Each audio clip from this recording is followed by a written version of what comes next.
नमस्कार मेरे प्यारे बच्चों, आप सभी का मेरे इस YouTube चैनल में स्वागत है। मैं आशा करता हूं कि आप सभी लोग अपनी पढ़ाई को बहुत अच्छी तरीके से कर रहे होंगे और आप सभी लोगों को मैंने बार बार बताया है कि जिसने समय का उपयोग किया है आने वाला समय उसी का है। बस मेरी एक ही बात याद रखिएगा, जिसने समय का उपयोग किया है आने वाला समय उसी का है। और इस बात को थोड़ा और अच्छा समझिएगा, ये कहीं ना कहीं आप समझ सकते हैं बहुत बड़ा आपने पुण्य किया होगा, तब जाके स्टूडेंट्स के लिए इतना इकट्ठा टाइम मिल चुका है, वो अपने आप को सेल्फ स्टडी कर सकते हैं, घर बैठकर पढ़ सकते हैं। चलिए फिलहाल मैं आप सभी लोगों के लिए जिस मकसद से आया मैं उसके बारे में बताता हूँ कि मैं आप सभी लोगों को आज मैं फिजिक्स में जो इलेक्ट्रोस्टैटिक्स है उसके उसी चैप्टर्स का अगला पॉइंट, अगले टॉपिक को हम डिस्कस करने चल रहे हैं। अगर आपको याद हो तो अभी तक हमने क्या किया था, इलेक्ट्रिक फील्ड डिटरमाइन किया था। इलेक्ट्रिक डाइपोल सिस्टम के दो केस मैं बता चुका हूं, एक एक्सियल था, एक इक्वेटोरियल। एक 0 डिग्री एंगल था और एक 90 डिग्री एंगल। बात समझ में? आज मैं एक थर्ड केस आपको बताने चल रहा हूं, जब एंगल ना तो 0 डिग्री होगा और ना 90 डिग्री होगा। अगर एंगल 0 डिग्री से ज्यादा और 90 डिग्री से कम तो मतलब इनके बीच में रहेगा तो क्या होगा, हम ऐसी सिचुएशन को कहते हैं मिक्स्ड कंडीशन। और मैं इस कंडीशन में भी बता रहा हूं, फिगर बड़ा इंपॉर्टेंट है। फिगर समझ में आ गया तो सारी कहानी समझ में आ जाएगी।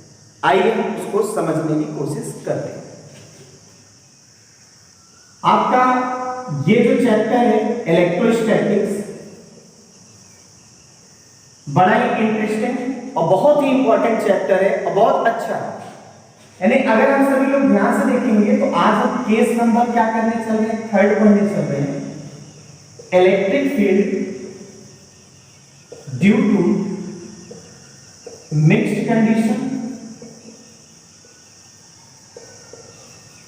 ऑफ, ध्यान दीजिएगा, इलेक्ट्रिक डाइपोल सिस्टम। ईडीएस मतलब क्या है, इलेक्ट्रिक डाइपोल सिस्टम। अब मैं यहां पे आपका डाउट क्लियर कर दूं कि हमारे पास मिक्स्ड कंडीशन का मतलब है। मिक्स्ड कंडीशन का मतलब होता है कि ये जो थीटा होगा, थीटा क्या है, दैट इज एंगल किसके बीच में, between dipole axis and radial axis. Radial axis, ठीक है। ये आपके पास कितना होगा, 0 डिग्री से तो ज्यादा होगा थीटा और 90 डिग्री से क्या होगा, कम।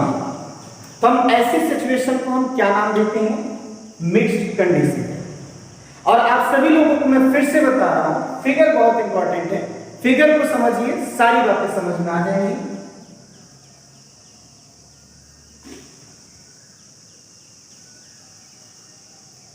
जनरली देखिए, ये हमारे पास एक मैं डाइपोल सिस्टम बना रहा हूं। इस पॉइंट को मैं ए से रिप्रेजेंट कर रहा हूं, इस पॉइंट को बी से रिप्रेजेंट कर रहा हूं। यहां पर चार्ज -q है और यहां पर चार्ज क्या है, +q, ठीक है। ये आपके पास डाइपोल है और ये आपके पास कहीं पे डाइपोल एक्सिस है। इस डाइपोल एक्सिस का ये मिड पॉइंट है जिसे मैं O से रिप्रेजेंट कर सकता हूं, ठीक। अब मैं आपको जैसे जैसे कह रहा हूं वैसे देखिए, क्वेश्चन के अकॉर्डिंग देखिए, कहीं ना कहीं एंगल क्या होना चाहिए, एंगल आपका 0 से ज्यादा होना चाहिए और 90 से क्या होना चाहिए, कम। थोड़ा बात समझने की कोशिश करिएगा। जो एंगल है वो 0 से ज्यादा होना चाहिए और 90 से क्या होना चाहिए, कम होना चाहिए। ये अगर एंगल की हम बात करेंगे तो आप सभी लोग देख के भी बता सकते हैं कि ये एंगल 0 और 90 के बीच है। मैं इसे एक अननोन पॉइंट मान रहा हूं जहां पे मुझे इलेक्ट्रिक फील्ड क्या करना है, डिटरमाइन करना है। क्वेश्चन के अकॉर्डिंग बना हुआ फिगर, ये आपको डिस्टेंस पता होगा, L होगा, ये डिस्टेंस पता होगा, L होगा, और ये रेडियल एक्सिस है तो ये डिस्टेंस आपके पास क्या होगा, R। That is radial axis and that is dipole axis. इनके बीच में बना हुआ क्या है, एंगल थीटा। ये पूरी कहानी है और मुझे इस पॉइंट पे इलेक्ट्रिक फील्ड क्या करना है, डिटरमाइन करना है। यहां पे इलेक्ट्रिक फील्ड डिटरमाइन करने के लिए मैं आपको जिन जिन स्टेप को बता रहा हूं उसे करिएगा, थोड़ा समझिए। सबसे पहली बात, ये दुनिया जानती है और आप भी जानते, इसलिए मैं लिख दे रहा हूं, we know that electric dipole moment, EDM का मतलब electric dipole moment, is a vector quantity. कैसी क्वांटिटी है? Vector quantity. और वेक्टर अगर है तो 100% मैग्नीट्यूड और डायरेक्शन भी होगा। मेन मुद्दा डायरेक्शन। तो यहां पर आप ध्यान दीजिए, वेक्टर अगर हम कह रहे हैं तो इसका एक अपना क्या होगा, डायरेक्शन भी होगा, थोड़ा समझिएगा। और अगर डायरेक्शन की बात करते हैं तो कोई भी डाइपोल मोमेंट होता है, अगर आप फिजिक्स में पढ़ते हैं, इसमें फिजिक्स में, तो फिजिक्स में अगर आप ध्यान देंगे तो फिजिक्स में इसकी डायरेक्शन होती है नेगेटिव टू पॉजिटिव। मैं इनकी बात क्यों कर रहा हूं, क्योंकि इनका बहुत बड़ा रोल आएगा। ये नेगेटिव चार्ज है, ये पॉजिटिव चार्ज है। अगर मैं डाइपोल मोमेंट को P मानता हूं तो उसकी डायरेक्शन क्या बताऊंगा, नेगेटिव टू पॉजिटिव। इतनी बात समझ में। और अब मैं जैसे जैसे आपको कह रहा हूं आप वैसे करिएगा, वही आपको करना भी है, थोड़ा अच्छे से समझिए, ठीक है। यहां पर जो आपके पास P है ना, आप इसके दो कंपोनेंट, एक कंपोनेंट आप बनाएंगे तो कुछ इस तरह से मिलेगा।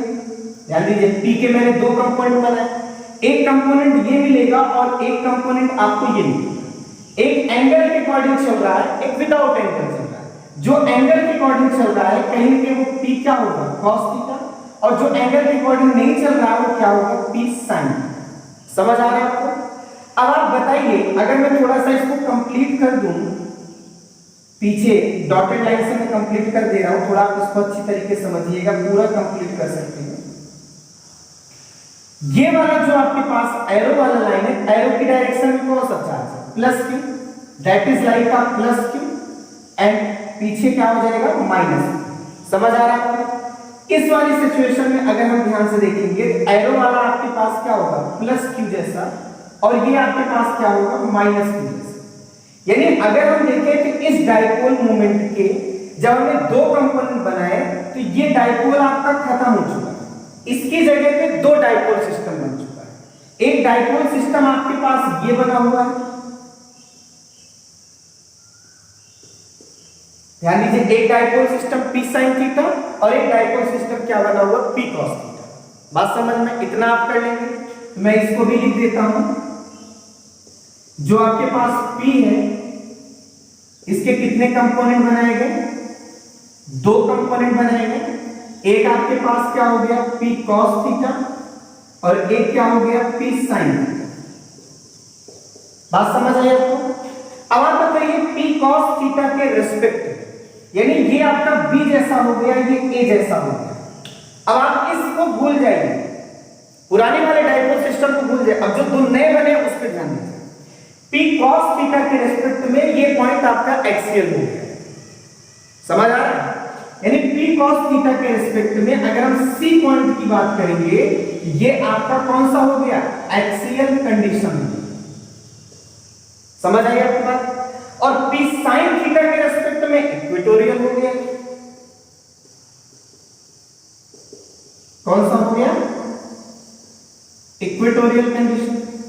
और अगर आपको याद हो तो मैं एक्सियल में भी डिटरमाइन कर चुका हूं, इक्वेटोरियल में भी कर चुका हूं, इसीलिए तो मैंने इस कंडीशन को क्या नाम दिया, मिक्स्ड कंडीशन। बात समझ आई? अब अगर आप ध्यान से देखेंगे तो एक्सियल कंडीशन में जो लोग पढ़े होंगे, नहीं तो मेरे द्वारा बनाया गया पिछला वीडियो आप देखिएगा, मैंने आप सभी लोगों को वहां एक्सियल कंडीशन में कैसे इलेक्ट्रिक फील्ड डिटरमाइन करते बताया। और लास्ट में मैंने बताया था कि वहां पे जो इलेक्ट्रिक फील्ड की डायरेक्शन होती है वो निगेटिव टू पॉजिटिव की तरफ होती है, मतलब इस तरफ होती है। यानी इस पॉइंट से एक्सियल कंडीशन के लिए हम इलेक्ट्रिक फील्ड की डायरेक्शन बताएंगे, electric field due to axial situation, तो हमेशा निगेटिव टू किसकी तरफ होगी, पॉजिटिव की तरफ होगी। इस तरह से आप सभी लोग एरो बनाएं, ये डायरेक्शन होगी एक्सियल। आई बात समझ में? और अगर इक्वेटोरियल के लिए देखोगे तो उस इक्वेटोरियल कंडीशन में जो इलेक्ट्रिक फील्ड की डायरेक्शन थी वो पॉजिटिव से किसकी तरफ आ रही थी, निगेटिव की तरफ।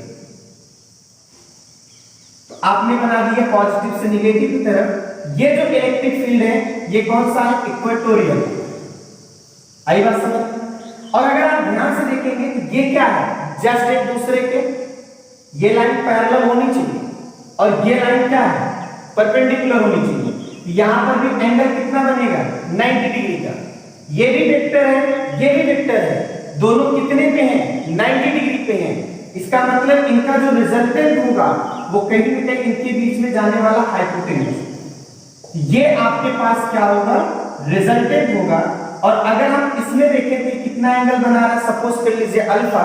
तो अब मैं आपसे पूछता हूं कि ई रिजल्टेंट जो होगा वो कहीं ना कहीं आपका बराबर होगा ई एक्सियल का स्क्वायर प्लस ई इक्वेटोरियल का स्क्वायर। बात समझ में। तो इस तरह से आप सभी लोगों को क्या करना है, डिटरमाइन करना है। फिगर कैसे बना समझ में आया, फिगर बहुत इंपॉर्टेंट है, मैं फिर से एक बार बताने चल रहा हूं, थोड़ा समझिएगा। आपने एक डाइपोल सिस्टम बनाया, आपने इस पॉइंट को डिसाइड किया, भाई ये आपके पास पॉइंट था मिक्स्ड कंडीशन वाला। यहां एंगल मेरे को थीटा जो 90 से कम है, 0 से क्या है, ज्यादा है। मैंने कहा कि डाइपोल मोमेंट एक वेक्टर क्वांटिटी है, उसकी अपनी खुद की डायरेक्शन होगी और डायरेक्शन को मैंने बताया फिजिक्स में नेगेटिव से पॉजिटिव होती है, मैंने दिखा भी दिया। फिर मैंने इस डाइपोल मोमेंट के दो कंपोनेंट बनाए, एक p cos थीटा, एक p sin थीटा। जैसे ही कंपोनेंट बनाए p cos थीटा के रेस्पेक्ट में ये पॉइंट एक्सियल हो गया और p sin थीटा के रेस्पेक्ट में ये पॉइंट इक्वेटोरियल।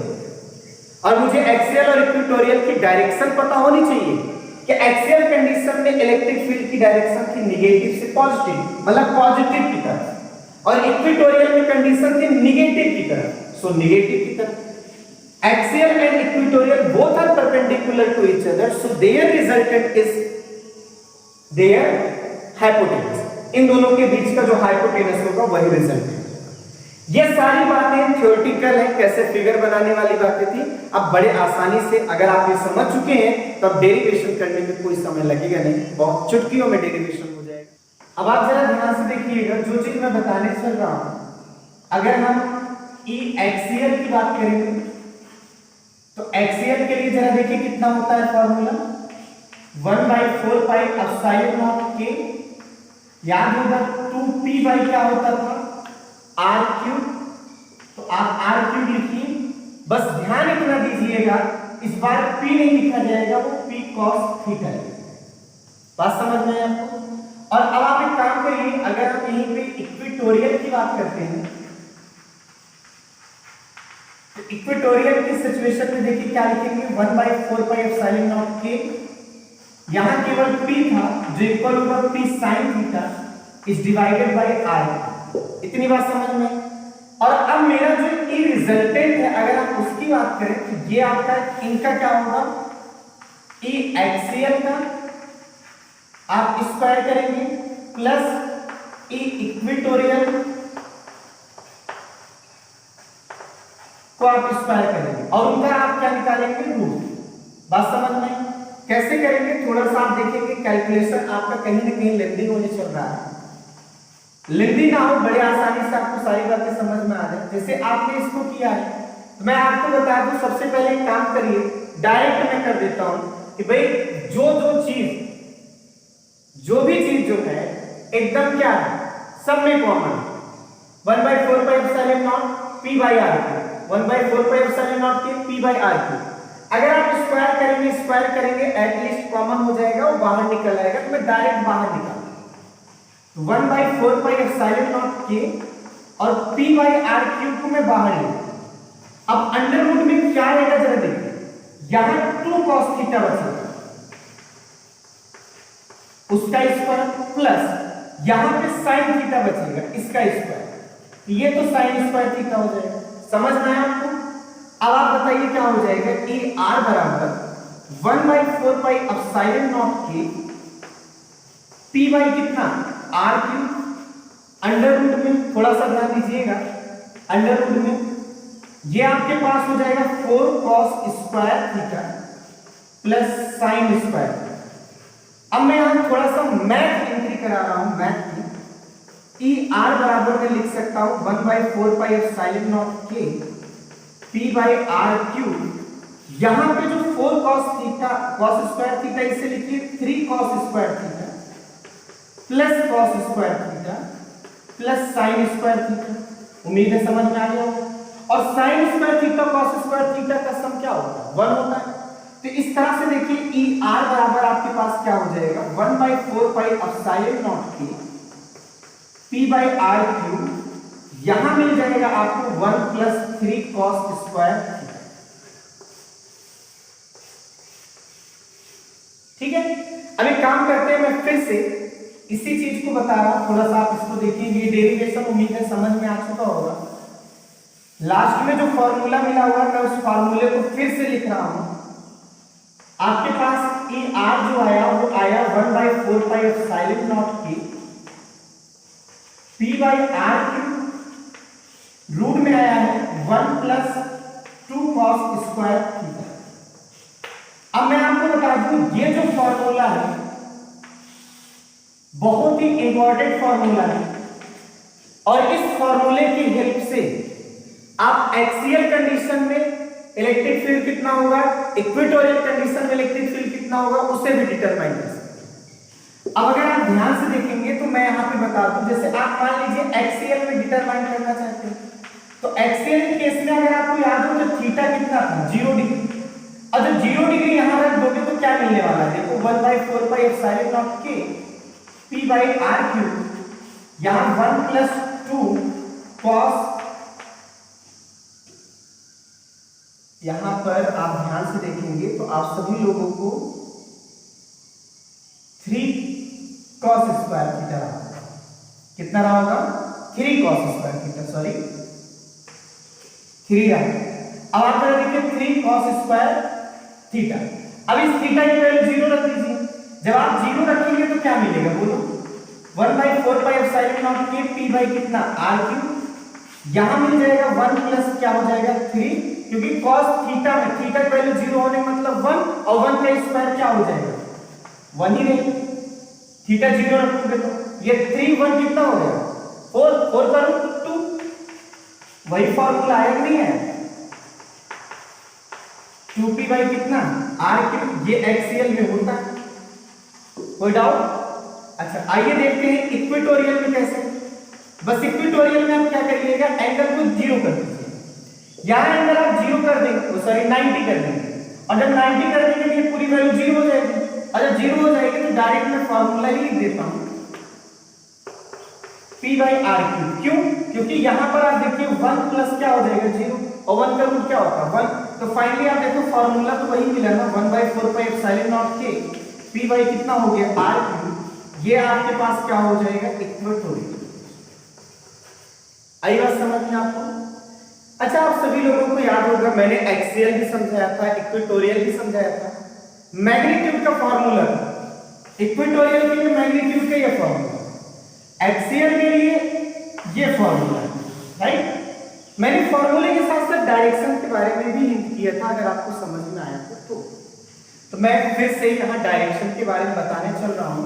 थोड़ा सा देखिएगा, हम सभी लोग कहेंगे मिक्स्ड कंडीशन में जो इलेक्ट्रिक फील्ड आया, ये जो फॉर्मूला है, ये फॉर्मूला केवल तो केवल किसको बताता है मैग्नीट्यूड। अगर डायरेक्शन का फॉर्मूला निकालना हो तो हम सभी लोग डायरेक्शन का फॉर्मूला निकालेंगे अल्फा के रिस्पेक्ट। किसके रिस्पेक्ट में निकालेंगे? अल्फा के रिस्पेक्ट में। आप जरा देखिए क्या क्या बना हुआ है, मैं फिर से बना रहा हूं। ये ई आर, थोड़ा सा मैं उसको घुमा दे रहा हूं, डायरेक्ट लिख देता हूं। ई आपके पास इक्वेटोरियल का है, ई एक्सियल का है, ये आपके पास ई आर है, ये अल्फा है।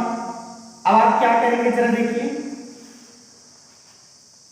आप अल्फा को कैसे निकालेंगे? तो मुझे पता होना चाहिए डायरेक्शन के लिए हम कौन सा लेते हैं tan अल्फा, और tan इज इक्वल किसके बराबर होता है? tan इज इक्वल किसके बराबर होता है? अरे भाई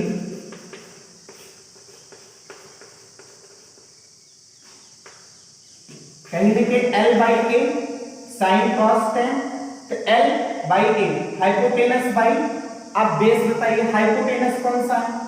हाइपोटेनस ये मिल रहा है जो क्या है ई आर, और बेस क्या है एक्सियल। तो मैं लिख सकता हूं ई आर बाई कितना हो जाएगा ई एक्सियल। समझ आया?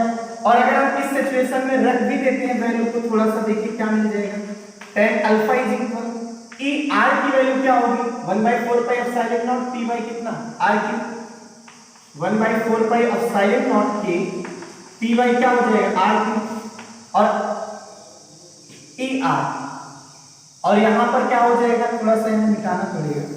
ये फिगर तो समझ में आया ना आपको, नोट कर लीजिएगा। मैं बगल में फिर से बना देता हूं, ये ई आर था, ये ई एक्सियल था, और ये आपके पास सॉरी ये इक्वेटोरियल था, ये ई आर था, ये एंगल अल्फा था, और यहां पर अब आप बताइए यहां पर क्या था 1 + 3 cos स्क्वायर, कोई इज डिवाइडेड बाय एक्सियल के लिए देखो पाई एप्सिलॉन नॉट के 2p बाई क्या हो जाएगा r क्यूब, यही होता है, पूरा कैंसिल हो जाएगा, 2 बचेगा बस। अब 1/2 यहां ले सकते हैं, तो tan अल्फा इज इक्वल क्या हो जाएगा 1/2 रूट में 1 + 3 cos स्क्वायर, ये आपके पास मिलेगा। और डायरेक्शन के लिए फॉर्मूला बनाना, तो alpha is equal tan inverse 1/2 root में 1 + 3 cos स्क्वायर थीटा। उम्मीद है आप सभी लोगों को समझ में आया होगा। और मैंने आपको बताया मिक्स्ड कंडीशन में इलेक्ट्रिक फील्ड कैसे डिटरमाइन करेंगे, डेरिवेशन समझ में आया होगा, फिगर समझ में आया होगा, और आप अल्फा की वजह से आप डायरेक्शन क्या करेंगे पता करेंगे। जो भी डायरेक्शन पता करेंगे वो एक्सियल के रिस्पेक्ट में करेंगे। मैं आशा करता हूं कि आप सभी लोगों को ये वीडियो पसंद आया होगा। बस इतनी उम्मीद कर रहा हूं कि आप सभी लोग इस वीडियो को ज्यादा से ज्यादा शेयर करेंगे, सब्सक्राइब करेंगे। कोई भी प्रॉब्लम हो हमें कमेंट बॉक्स में कमेंट कर सकते हैं। और आप आज के लिए बस इतना है, मेरी तरफ से थैंक यू। आप अच्छी तरीके